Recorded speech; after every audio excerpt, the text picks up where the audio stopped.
Hello everyone, how are you doing? This is MD Tech here with another quick tutorial. In today's tutorial, I'm going to show you guys how to enable Wake-On-LAN on your Windows 10 or Windows 11 computer. So Wake-On-LAN is a protocol for remotely waking up a computer from low power mode. So when a network adapter detects an Ethernet packet or a Wake-On-LAN event, the feature will allow Windows computers to wake up. So it should be a pretty straightforward process how to either enable or disable this feature. And without further ado, let's go ahead and jump straight into it. So all you have to do is open up the search menu, type in Device Manager. Best result should come back with Device Manager. Go ahead and open that up. You want to expand the network adapter section by double clicking on it and right click on your networking device and you're going to select properties. Select the advanced tab. You would go down on this list and look for Wake on Magic Packet. Again, Wake on Magic Packet.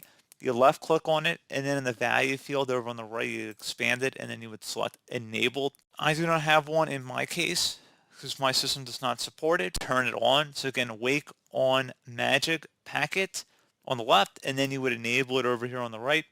Then you would select OK to save the change. And that's pretty much it. So as always, thank you guys for watching this brief tutorial. I do hope I was able to help you out and I do look forward to catching you all in the next tutorial. Goodbye.